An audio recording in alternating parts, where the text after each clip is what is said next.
and I had to get up on my desk because it was pretty high up. And I remember putting it on the hanger, and then I had it around my neck. What I remember next is this is really, really weird. What's going on? Like, this feels very physical. Like, this is not a dream. I cannot wake up. I start hearing voices coming from where I was going towards, like very angry voices, mocking voices, hateful voices. You don't know what fear is until you're in a place that you're unfamiliar with. I could feel a presence around me. I started feeling a presence around me. And then, I started feeling scratches. I started getting scratched all over my body, like deep burning scratches. Now I'm terrified beyond anything that I can put into words right now. Absolute terror. And it said, "You're mine now. You're mine. You're mine now." Hi, welcome to Touching the Afterlife. Our guest today is Paul. Paul reached out to me about a year ago and wanted to share a story, but it took a year of him building up courage and praying to get his story out. And he's here today to share for the first time his experience. When he was 12 years old, he was mad at his mom, and his mom and sister walked in his room and found him hanging from a cord. What happens next, he's going to share. He went to hell and was tortured there by demons. You don't want to miss his story today. Welcome, Paul. Thank you, Julie. Yeah, I guess you kind of kicked it off right. I have my story to tell today. I'd like to disclaim a little bit that I did write it out as kind of voice to text type thing because this did happen 28 years ago. I'm 40 now, and this took place when I was 12. So I thought it was best for me to kind of get it out on paper, to be able to look at it and then read it along with you and your audience, and bring some color to it. So I'll go ahead and begin. So this is my witness and testimony to the power in the name of Jesus Christ. I guess I'll start with a little bit of background about myself, and kind of my relationship with Jesus. So my dad was a Catholic priest, um, before obviously he had met my sister and I, and my mom was kind of born in the 60s, California girl, who traveled east, and met my father. And so, needless to say, I was exposed to Christianity, and the teachings of the Bible and all that at an early age. But I was never really into church. In fact, I dreaded going to church on Sundays. Like most kids, it's a very boring and dry, especially in a Catholic church, where it's pretty much always the same, very ritualistic. So when I was in church, I would draw or do whatever I could to pass the times. Oddly enough, and something that's followed me my whole life, I had took an interest in the Book of Revelation. It was such a radical book compared to every other chapter in the Bible, and it was very interesting to me as a kid, to read some crazy things going on in a book that I thought was kind of dull and boring. And as a kid, I was very a risk taker, very impulsive. Doing whatever I could to get into trouble. So things that weren't adrenaline oriented, like going to church, were boring to me. And I mean, as a kid, and for a lot of my life, I, saying you have this relationship with Jesus or being openly Christian was not a cool thing, at least in my circle of friends. I liked things that were pretty far away from the church, and actually from a pretty young age, which kind of brings me into a major focus of my story, which is related to the age of accountability. I realize now that I lost my innocence pretty early. Um, I've liked, action movies, more violent things, and also sexual things, which, I I had friends in my childhood whose parents would let us watch, pretty much anything, R-rated stuff. In particular, I think about one friend that, I mean, for a few years, probably when I was 7, 8, 9 years old, stuff like that. We stay over there. We'd stay up late watching late night TV, like stuff like, I don't know, like Bikini Car Wash or something. That was, looking back, actually pretty soft core, and extremely inappropriate for a child. Much less an 8 or 9 year old. So of course, my my parents had no idea I was doing this, and of course, I wasn't telling her because I enjoyed it and wanted to continue watching, the Rambos or whatever. So I guess you could say, I got, I was pretty interested in sex or the other sex at a pretty young age. There's actually something that really haunts me. I still remember it. And it's extremely embarrassing to talk about. But I just watched something at my friend's house. I think it was Weird Science or something like that. And I still remember, like, I got back to my house, I was in my room, and just oddly enough, I was looking over to a corner that I'll tell you about of my room in a second. That I said, man, I would sell my soul to the devil if I could have a woman, just appear in my room like that. Um, and I tell you these things, even though they're embarrassing, because I think it's somewhat core to my testimony, and provides some insight into the age of accountability or innocence in the eyes of God. Um, so I guess at any rate, I'll kind of get to my story, or more of the reason I'm talking to you. And I want to preface this by saying that, as you mentioned, it took me a long time to be able to talk about this with you. But for most of my life, I've been really ashamed about this story. It's kind of been a stain on me and something that's been extremely embarrassing. So for me, to get up here and do this and talk to you is really beyond anything I ever thought I'd do. And I try not to get emotional, but I remember a lot of the details and the feelings too, and it can get very intense for me. So I just want to preface my story with that. So I guess now that I've given you a little bit of background, um, I'll get to kind of what prompted me to testify today. I was telling Julie, my relationship with Jesus has been kind of on and off for most of my life. It's been pretty lukewarm. And what I mean by that is, because of the experience I shared, I've never wavered in my belief of Jesus. But probably from, I don't know, I mean, middle school, high school, up until pretty recently, like 2022, 2023, I'd consider myself um, pretty distant from the church and the teachings of Jesus. You know, uh, like most, I went through a very difficult time during COVID. Prior to it, I was doing very well career wise, earning more than I ever had, and doing things that I love. Then COVID hit, and I went through some pivotal experiences like a divorce, losing a business, and a couple other things that really prompted me to re-examine what mattered to me most in life, and to refocus my priorities around that.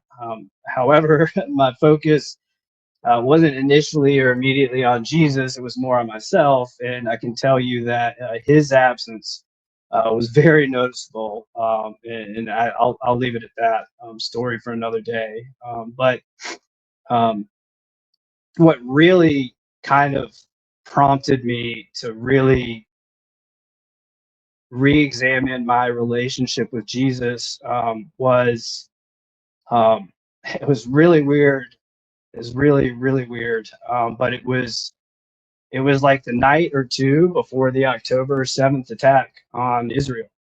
Um, it was, I'm a pretty vivid dreamer. I remember a lot of my dreams. Um, but it was, the night or two before. I couldn't tell you exactly if it was the night before or not, but that night I woke up from a dream and screamed, "Save them, Jesus!" Just, and I remember it because I was crying when I had woken up, and just, I mean, you know, I can't even explain it. I mean, it doesn't usually happen. Certainly not me waking up and actually saying something outside of my dream. But all I could remember was kind of being in some very violent conflict, and being on the safe side, but seeing people in front of me just kind of, in trouble. Something bad was about to happen to them. And I was being pulled away, and I screamed out, just, Jesus, save them, Jesus. And, I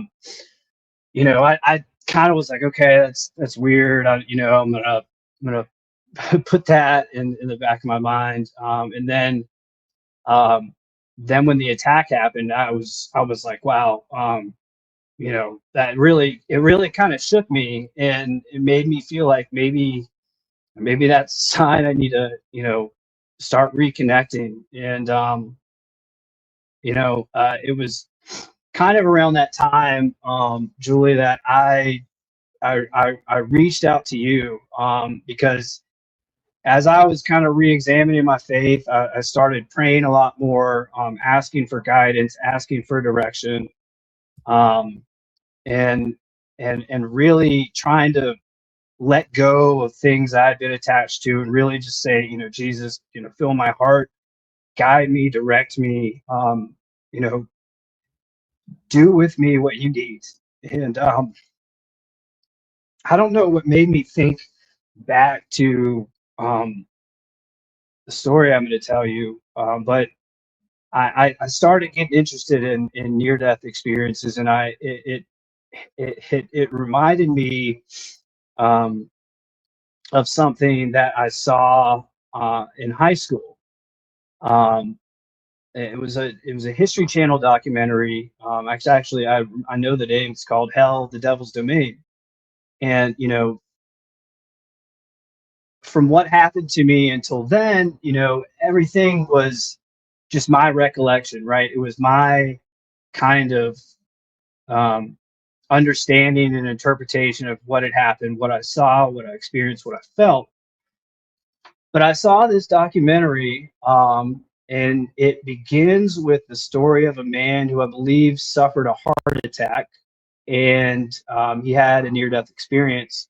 And his account of hell was very, very similar to what I experienced, in my near-death experience. And in fact, it had a drawing at the end, kind of showing what he experienced, and that was identical to what I experienced, and that really stuck with me, and it made me realize, wait a second, maybe, because I've had people, and I haven't shared it that much, but when I have shared it, a lot of people, especially very secular people, are like, oh yeah, it was a dream, that stuff happens, we're glad you're okay. But it's like, well, this wasn't a dream though to me, and that was kind of the only thing I could say. And now I see this documentary where an older gentleman experienced exactly what I did.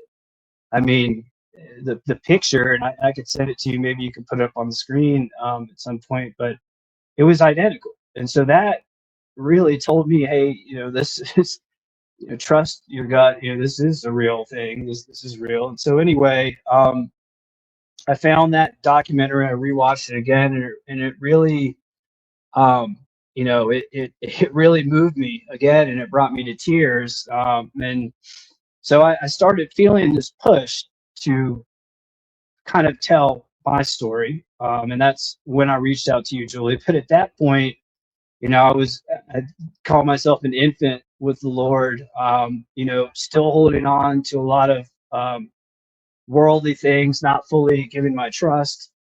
And so when I reached out to Julie the first time, I was like, hey, I have a story I want to tell, but can I do it anonymously? And I think her response was like, well, testimonies are a leap of faith and not done anonymously. And so at that point in my life, my faith was not strong enough for me to get out in front of the public and share what has been to me one of my deepest, darkest secrets. Something that I've been ashamed of. And so, it's taking a lot of prayer, a lot of growing, a lot of changing. And I want to say something about changing. When you really give your life to Jesus, it's not instant, it's not immediate, but they really they really come from within. There's so many things that I did or like that now I look at and I can barely think of them. They disgust me, and that's not something I ever would have thought would have happened. It was completely organic. Just a little tidbit there on my relationship with Jesus and how my faith has grown. But since reaching out to Julie, a lot of growing, a lot of changing.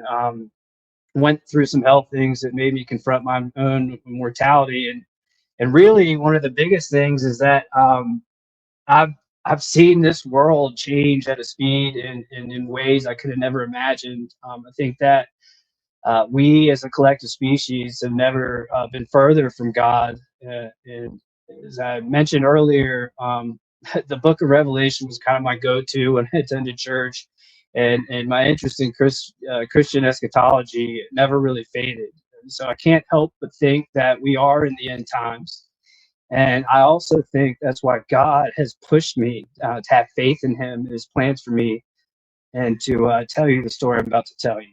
Um, so, um, so yeah, I've prayed hard about this, and that this is an accurate reflection of what happened, because it was a long time ago. I've spoke with my mom and my sister about it, so they can fill in some details for me. So I guess I'll go ahead and get started. Um, so um, so I guess I was it's kind of hard for me to um, capture or frame what state of mind I was in. It was so long ago. So I'll give you just kind of how the day was going. So I was a pretty good student, a decent student in school, and going back to what I was talking about earlier. When I was a kid, I was very rambunctious, very impulsive, very very impulsive. It's like a, a, a a moth to a flame type thing. And so I and my mom and I were close when I was young, and and and and she was there for the most part. My dad worked a lot, so really my main relationship was with my mom. But that kind of we had a really close relationship, but we started butting heads when she tried to homeschool me in fourth grade. And I think that really damaged our relationship and kind of our dynamic. And we have very similar type A personalities. And so we're just meant to butt heads when there's an argument. So anyway, it was 1997. I was 12 years old in the seventh grade. I had just taken an English test, or maybe gotten my grade back, and it was like a B or B plus, and I was excited. And I went home, and it was a nasty rainy day outside, and I guess I told my mom, and her reaction was like, oh, B plus, not an A, or at least that's how I took it. I guess that's how I felt. But that really upset me. I don't know what it was. It was arguments before that, days before. It was probably a tense week. But it really upset me. I don't know why. Like I said, probably prior arguments building up to it. But I remember I went outside after we had gotten into an argument about that. I wanted to skate. I used to do that stuff, but it was raining, so couldn't really do that. And I was mad. Um, and I think my mom and I probably got into it again. And I basically I was grounded or went to my room and was just really, really, really upset. I must have felt like nothing I did was good or good enough. So I just went to my room. I remember I was really upset, really angry, and crying. And I probably just wanted to do something, to get even with her or demonstrate how unhappy I was or how upset I was. And I guess, at that point, the impulsivity in me completely took over, or, maybe it was Satan, in that room with me, guiding me. It's weird. I go back to earlier when I was talking about when I was, you know, wishing I'd sell my soul and looking over the corner of the room. That corner of the room is where I found a hook from the ceiling that held planters or whatever. So I basically I had this. It was like a soccer training device, but basically it was a noose. Um, and so I took um, that soccer device, noose, whatever, put it around my neck, put it on that plant holder hanger in the corner of my room. Um, and I had to get up on my desk because it was pretty high up. And so um, I remember putting it on the hanger, and then I had it around my neck. But what I remember next is that I took it off, um, and set it down and walked to my bed, and I went to sleep. Um, but I hadn't. I'd actually, I guess, slipped off my desk, um, and was caught. And I think the thing people don't know, at least I don't think they know, and I'm kind of hesitant to even say this, but I'll go ahead and say is that when you get something restricted right here, and when you cut off the blood flow, you are out like that. It's pretty instant. And so I guess I'm gonna have to kind of juxtaposition between what was going on in real life and what I was experiencing. And so I'm going to go back. I'll take it a step back on what I thought had happened. So I thought I had taken it off and gone and laid down on my bed and fallen asleep. Um, Here's the thing, though, is that and my memory of this is crystal clear. I can picture it, because um, and I should have known that's not what I did, because when I took the noose off, um, my room had this like sparkling, glistening quality to it. It was this radiant um, light, and I remember walking towards my bed and seeing that it was a beautiful day outside, like absolutely gorgeous. I remember looking out and seeing a lot of activity, like cars, playing, like people playing. I just remember this just beautiful, radiant, like glistening light. I guess it's the best way to describe it. I mean, um, almost like there was a rainbow on stuff of just colorful, like colors I can't describe. Um, just beautiful, like breathtaking and peaceful, very, very peaceful. And so, as I mentioned, that day was a really nasty day. It was dark, stormy, raining, thundering, lightning, all that stuff. Um, so, that should have been my first clue to myself that um, it wasn't a dream. Um, so, I definitely should have known that it wasn't a dream. So I go and lay down very peacefully. I still remember the glow of the room, and I go to sleep. And so in my dream, I find myself on this um, cart. I guess you could. To me, it was like a mining cart. That's what it felt like, at least. Compact, open type, you know, cube that was clearly on some sort of track and made the same type of noises you'd expect, like going through a mine. And it was very dark, I mean, pretty much pitch black. And the only thing that I could really see was kind of the wood in front of me, and I'm kind of holding on to it, riding down these tracks in complete darkness. And I start kind of seeing things off to my left that, I mean, I guess they were memories or just visions of different times in my life.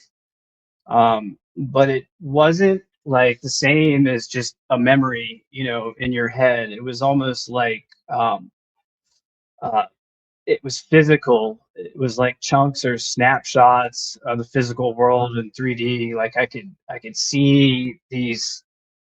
I mean, these things in front of me, these visions or whatever you want to call it. And if when I'm passing them, I could kind of zoom in and kind of see more of what was going on. Um, so I'm seeing these things, and that are familiar to me, in one way or another. Whether I couldn't tell you the exact details, but probably just different times. And so I'm just riding on this cart, being like, okay, this is weird. And then I see to my left something that was not familiar to me. It was kind of this developing scene that I could not identify. And when I went to zoom in, kind of to like get a better look of what was going on, I was like, boom, instantly transported to this vision, or this chunk of reality that I was unfamiliar with. And and so um, I zoom in, I'm there, and kind of when my vision settled and I could understand where I was at, I saw a group of girls walking towards me. One of them came front and center. She was pretty, and I'm telling you why I'm describing her appearance in a little bit, kind of basic, um, clothed in some sort of uniform or garb, but she was pure. Like there was this aura or essence of her that I could tell was just like pure, I guess is the best way to put it. It was, and at this point in my mind, I'm thinking, who is this? Why am I looking at this girl, this woman? She it wasn't anything like you'd expect a dream to be, where in my mind, what I had been indoctrinated with was that that 80s B grade, blonde, blue eyed, woman, this seductive presence. And this girl was none of that. Um, she was none of that. And so in my mind, I was like, what is this? Like, why is this girl here? And as soon as I said that, boom, um, I'm right back on that mining cart. And I'm like, okay, this is weird, because it started, when you're in a dream and sometimes things get so real, you end up waking up, right? Because it's your mind probably saying, oh, this is a dream, or your subconscious pulling you out. But I was stuck there. I'm like, okay, this is weird. And I'm starting to become very kind of aware, or more aware, I should say, that this really wasn't feeling like a dream. And so, you know, back on, I'll just call it the cart, and, you know, going down further down this track into the darkness, and I start seeing something to my right. And um, it's kind of strange to explain, because it reminded me something actually out of the movie Beetlejuice, which I watched a ton when I was little. Always thought it was super fascinating. Again, kind of that violent, weird, very far from God stuff, that I was into.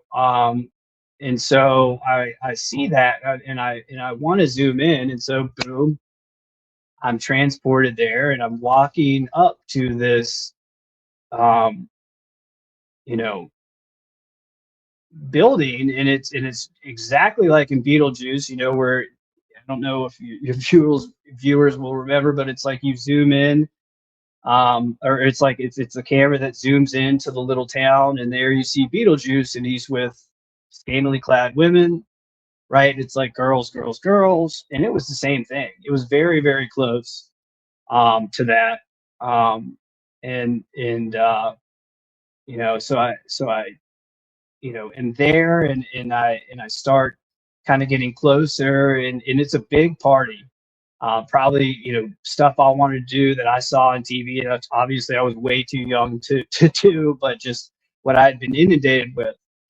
Um, and there's people drinking, people laughing, there's music, and I didn't know about drugs at that point, but definitely a lot of drinking. The things that I had seen, and then, um, three women appeared in front of me.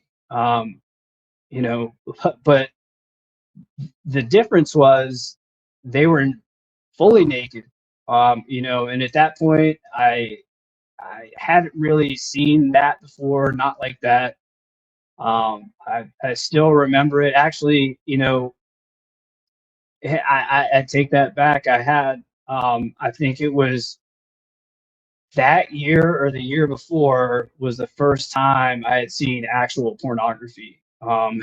It was a magazine that had been snuck in school and passed under the stalls, and we had taken, like, a group of my friends had taken turns with it.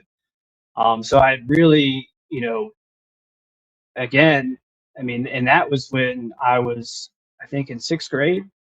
So a 12, 11, 12-year old, extremely young, extremely young.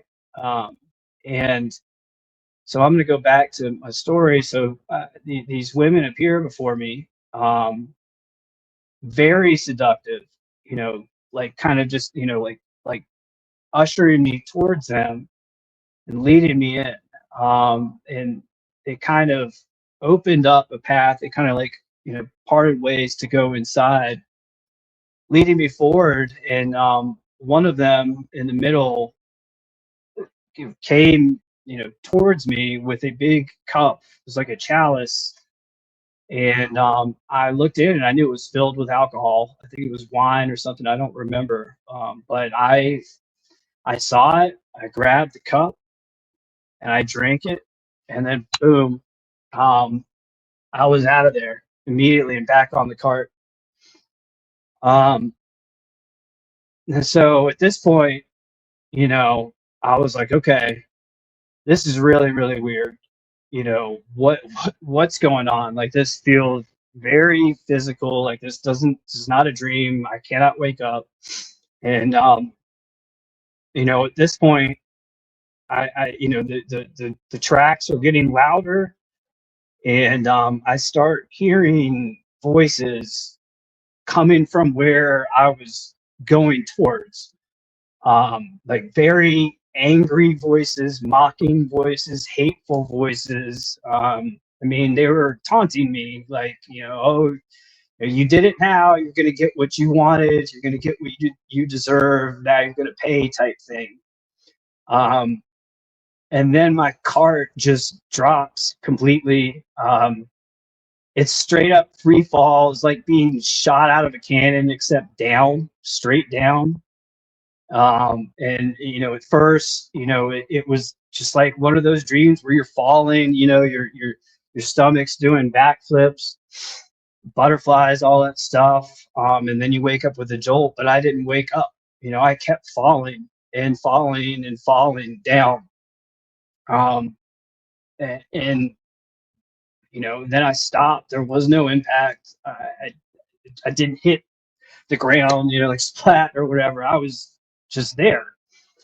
I was still conscious, but I wasn't in my room. I wasn't awake. I didn't know where I was.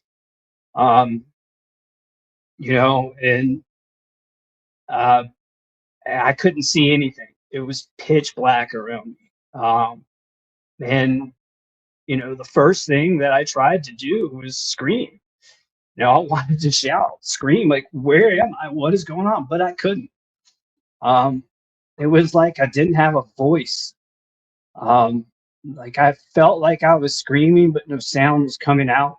It was like trying to scream inside of a soundproof box. Like, you feel the effort, the strain, but nothing's coming out. Nobody's hearing you. You can't, because you can't make a sound.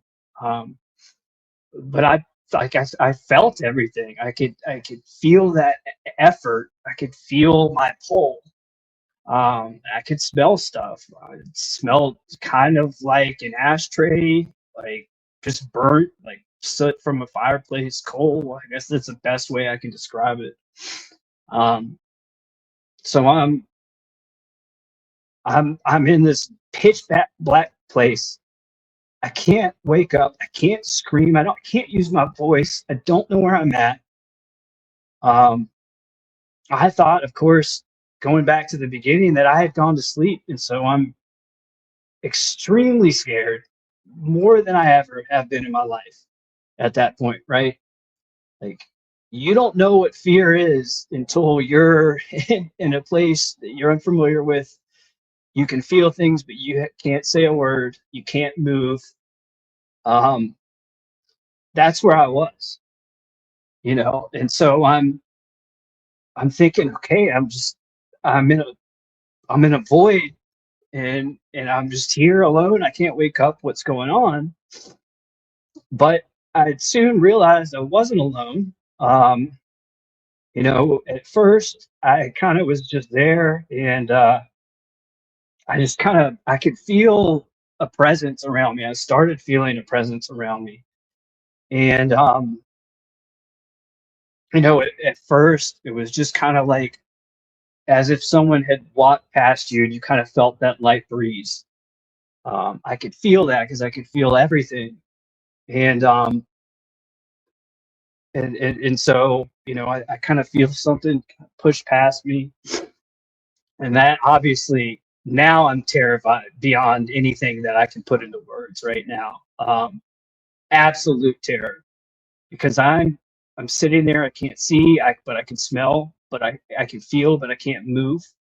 I can feel the effort, but I still can't move. And so I'm sitting there, and then I feel another thing going past my other shoulder. I'm like, okay, what is going on?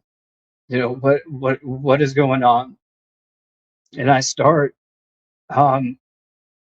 in extreme fear, terror. I start feeling these crawling sensations on me, kind of like insect like.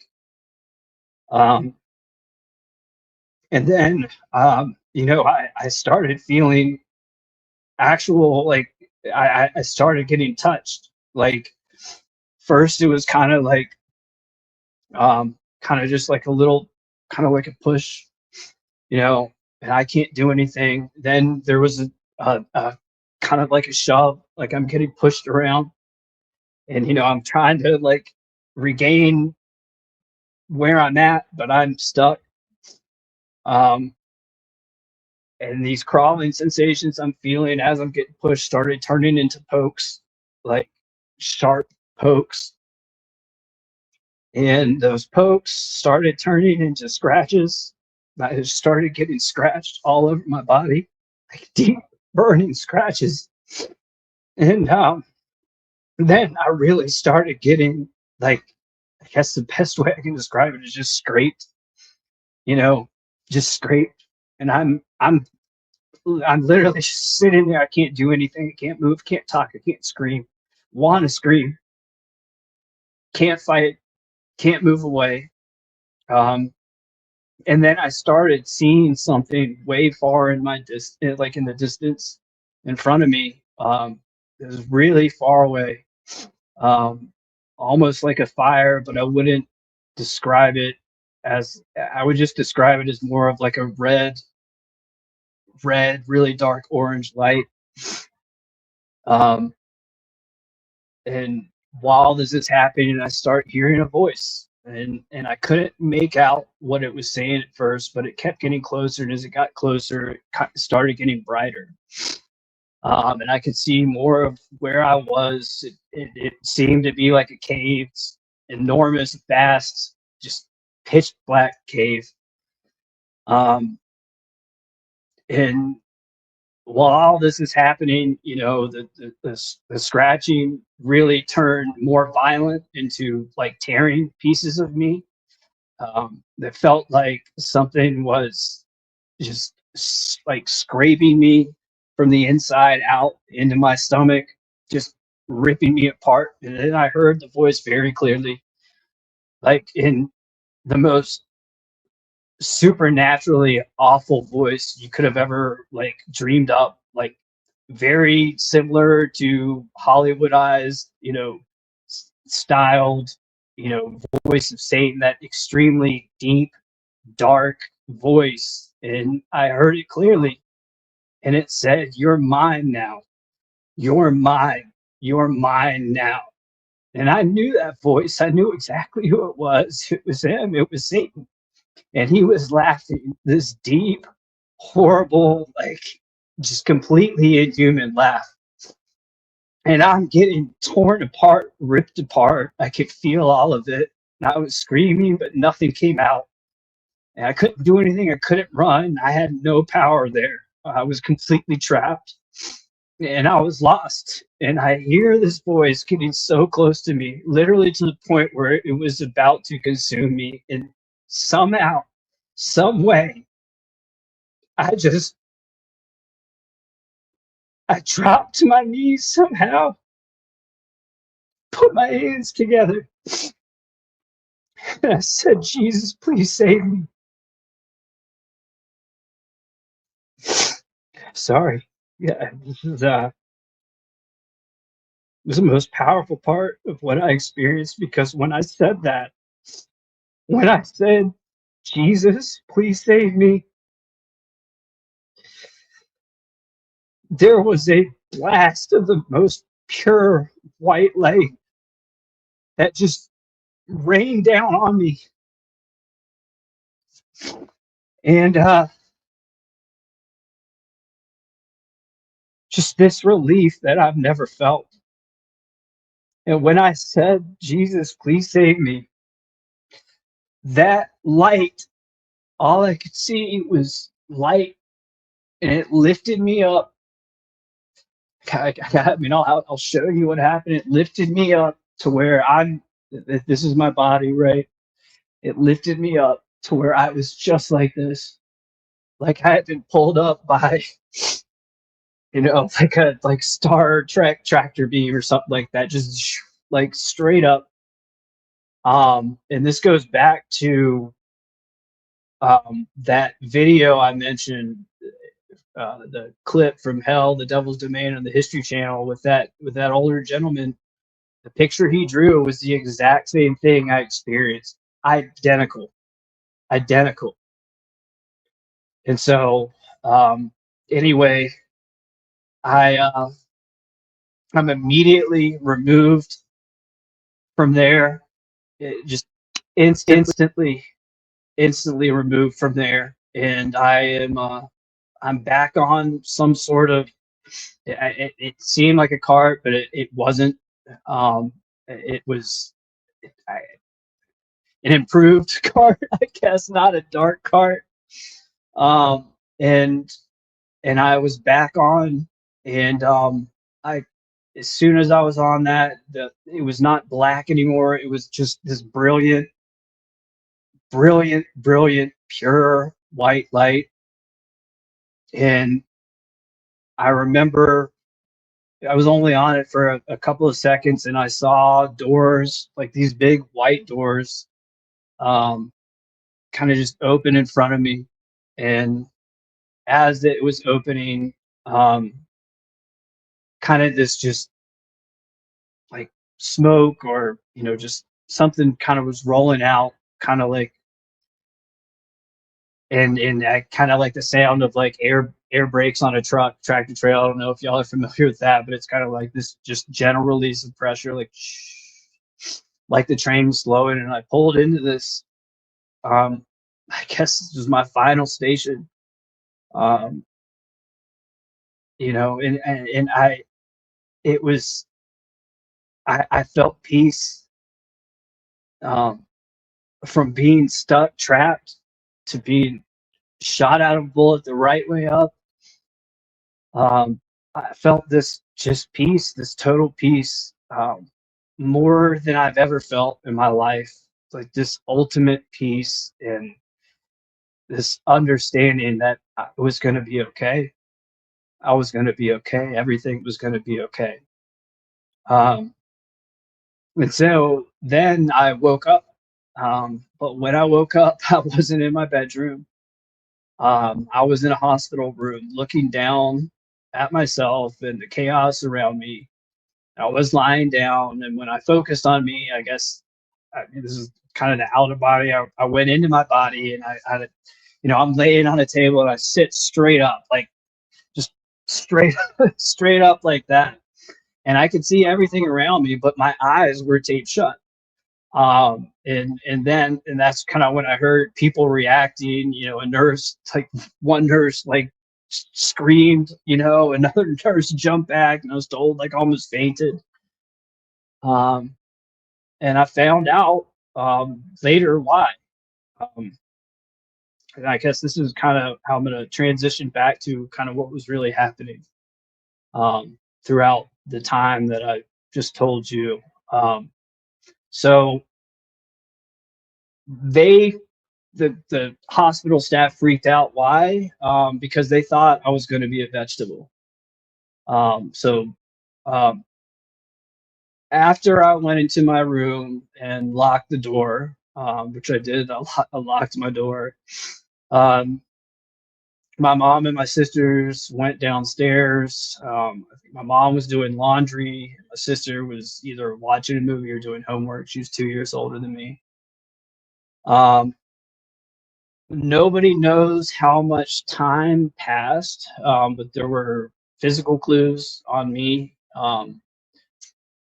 Both my mom and my sister said they got this overwhelming feeling, almost simultaneously, that they needed to check on me. Like it wasn't normal. It wasn't like, oh, I wonder what Paul is doing. It was this strong pull, like God was telling them, go check on Paul now. So um, they both looked at each other and met, like, something's wrong with Paul. What's Paul doing? And they run upstairs. And because I had locked the door, they had to, get a paper clip, and kind of, it's the one where you can stick it in the place, and it'll unlock it. Um, and so when they got there, they opened the door. They saw me. I was hanging by my neck. I had slipped off the desk. My knees were on or barely on the floor, touching, because the noose was holding me up. Um, my mom was able to lift me up while my sister had to get on top of my desk to cut me down. Um, the ambulance got there really fast. There's an EMT who lived 3 doors up the street. He was off duty, but he heard the call on his radio and immediately ran down to help. Um, when they brought me out on a stretcher, racing to the ambulance, they had a white sheet over my face. I remember it's the first thing that my friends told me, because a lot of my friends were outside playing, or not playing, but they had come out to see the ambulance. And that's the first thing they told me. They thought I died. I had a white sheet over my face. And so, in fact, the EMT up the street stopped by my house a couple of days later and told my mom that he didn't think I was going to survive getting to the hospital. And he said it was a miracle that I was even alive. And I found out later that they did have to resuscitate me and flatlined. And this is kind of what shocked everyone, and why the doctors gave the prognosis they did. Every single blood vessel in my face had burst, like every single one. My entire face was black and purple, from the busted vessels, capillaries, all that stuff. I mean, if you saw me from a distance, my skin looked completely discolored because of how long I'd been deprived of oxygen. My eyes were blood red because every vessel had burst. And I had a very deep ring indention around my neck that scabbed up and was there for weeks and weeks. When my dad arrived to the hospital, and the doctors told him, your son should be dead. They said that my brain had been deprived of oxygen for too long. I should have died, 100% should have died. And that I was kind of in like a coma-like state. And they said that even if I did wake up, that I would 100% be a vegetable. I wouldn't be able to walk, talk, no function left. I'd basically have to be, intubated, or, have assisted living for the rest of my life. So that's why people in the ER, really freaked out, because they thought completely that, this kid's going to be a vegetable. We're going to put him on life support, whatever. Because they thought I'd never walk or talk or, do anything. But, I somehow became a lawyer, and yeah, I guess that's my story. What a miracle. You are a miracle. It's crazy. I'm just glad I'm able to finally share it. So I'm so thankful that you shared it with us today. The mining cart. That's where you first discovered yourself, on this mining cart going around in hell.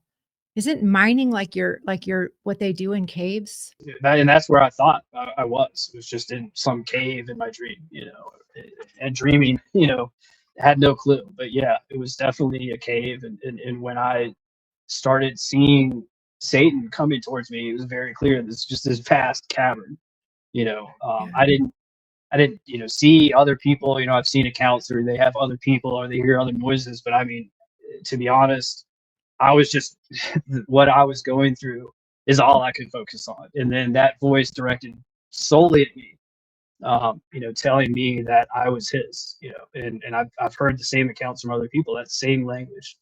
Yeah. So Well, yeah, the hell is like likened to a cave or cavern and pits, and then the other thing is, you hear people, the false thought of hell's a big party.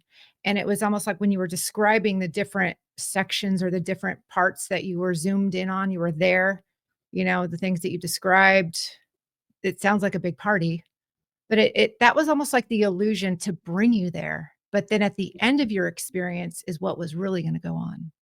right, yeah, I mean that it was, it kind of it goes kind of into the age of accountability, I think, on that note.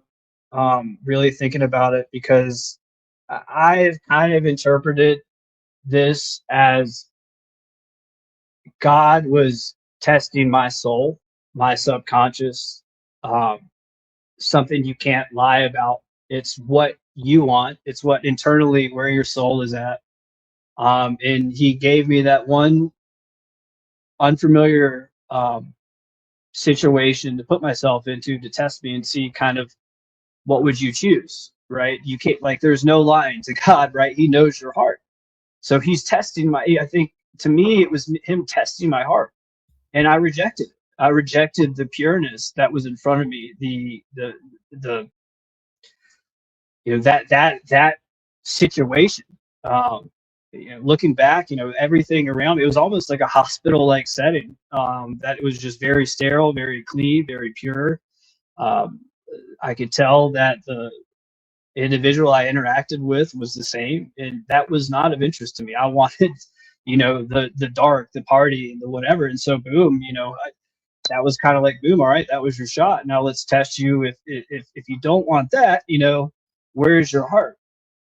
And when I was tempted with that, my heart was not in the right place, and it said, yeah, give me that, right? And so I think that, and I'm not saying, and I don't mean to say or want people to think, hey, this is going to be what happens. You're going to be subject to really judgment to where you don't have a choice, which I think will happen. But in my situation, in this near death experience, where I was able to come back, I think it was just it was telling me, like, you, or at least now I'm realizing how much of an impact what you consume has on you, just your heart. Like, things that you can't lie to yourself about, because you can't lie to God about anything, right? And so I think it's very important for parents. I have a 6-year-old daughter, to guard their hearts completely, fully. I mean, this world is full of just, I mean, it's getting to a place I could have never imagined. I really couldn't have. And I'm finding things just that are supposed to be for kids that I'll sit on and see my daughter watch it. I'm like, why are they talking about witchcraft? Why is there all this other stuff in here that was never in stuff when I was a kid? So I think one reason I feel, you know, glad to be able to share this is from that perspective, that, yeah, I think, um, it's not age, it's what have you been exposed to, right? And where's your heart at?